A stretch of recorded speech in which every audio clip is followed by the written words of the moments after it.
Good morning, students. Welcome back to biology classroom once again. Today, I will start with non-communicable diseases. So, look at your book. Non-communicable disease are disease that cannot be spread from one person to another. So, it is a kind of disease which is not possible to spread out to an affected person to healthy one. They are not caused by an organism. Main causes of non-communicable diseases are either deficiency of one or more nutrients or malfunctioning of any organ. Some of the non-communicable diseases are listed under the following heading.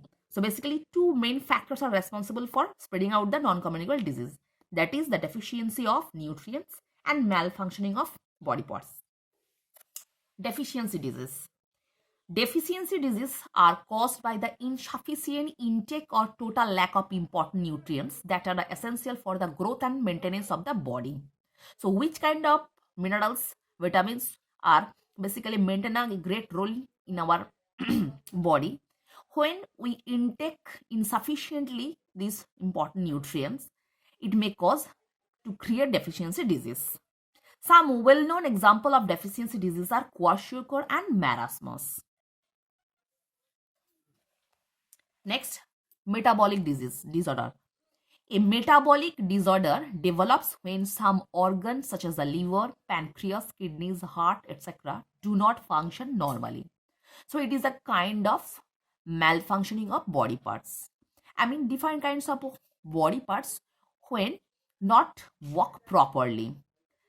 They create metabolic disorder like liver, pancreas, kidneys, heart, etc. Diabetes, heart disorders, and thyroid disorders are some example of metabolic disorder. Next, genetic disorder. A genetic disorder is a condition caused by abnormalities in genes or chromosome. So, genetic disorder is mainly caused by the abnormalities of gene or chromosomes. These diseases are present in the cells of the body since conception. Examples of genetic disorders are color blindness and hemophilia. So you should learn the example must. So genetic disorder mainly color blindness and hemophilia responsible for the genetic disorder by the genes or chromosome. Next, prevention of disease. Some measures to prevent disease and remain healthy are given here. First one is articles of daily use such as the clothing, handkerchief, towel should be cleaned or disinfected regularly. तो जो चीज़ हम लोग हर रोज use करते हैं, we should clean them very clearly and disinfectant also. Be careful always regarding personal cleanliness by taking regular bath with a good soap and shampoo. Next, food items exposed to the flies should not be used. Normally, which kind of food normally exposed in open areas? We should not intake them. Drinking water should not be left uncovered. So we should drink purified water. Teeth should be brushed after every meal. Before every meal, hands should be washed properly with the Germamedical soap. Utensils, clothing, and food articles of patients should be kept isolated. Normally, those person is also affected. उसका मतलब use किया हुआ चीज हम लोगों से दूर रखना है. Keep our bathrooms, toilet clean and cover dustbin properly. Next, never allow water to get collected in pools and ditches around your house. Regularly change water from the coolers because this promotes breeding of mosquitoes.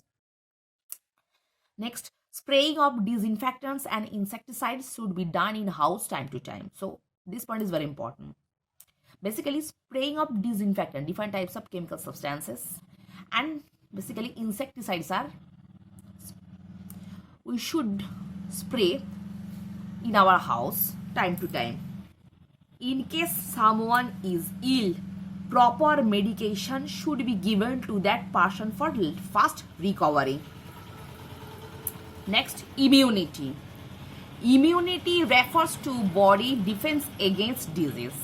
The immune system is the body's defense against infectious organisms and other invaders.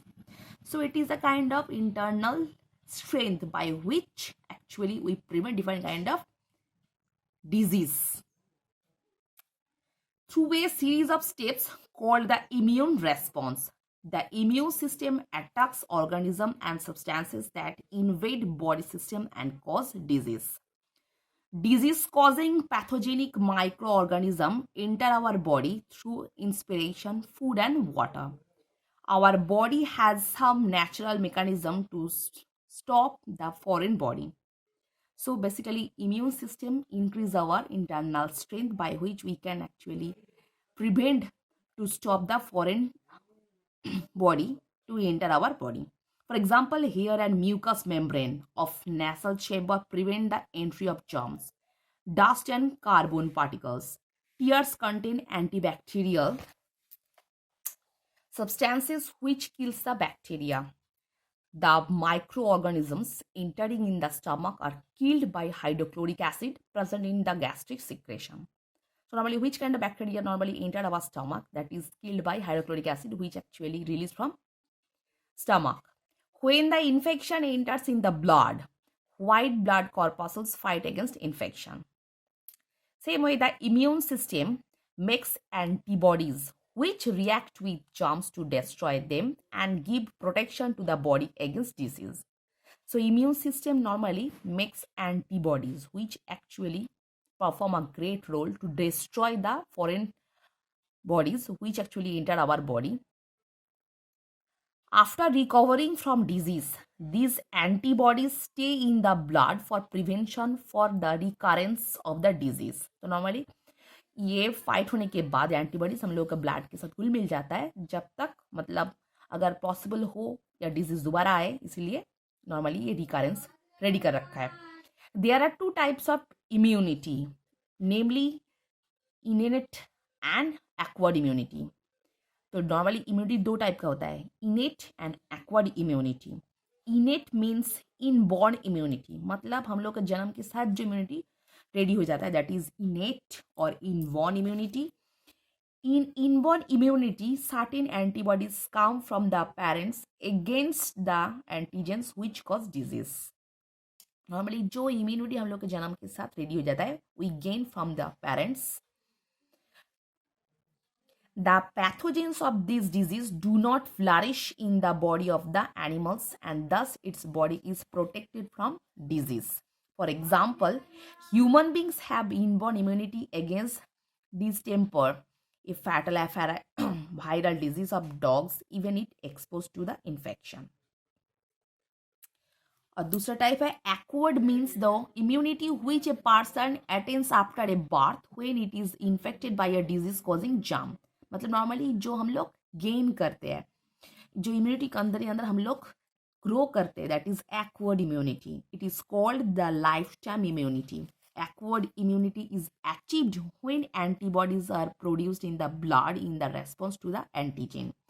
Acquired immunity तब बनता है जब normally antigen के हिसाब से antibody हम लोग का ब्लड में रेडी होता है, मतलब तैयार होता है, तब जो इम्यूनिटी फॉर्म होता है उसको हम लोग बोलेंगे acquired immunity. These antibodies provide immediate protection against the further infection. So student, I hope all of you understood. So for today, up to this portion.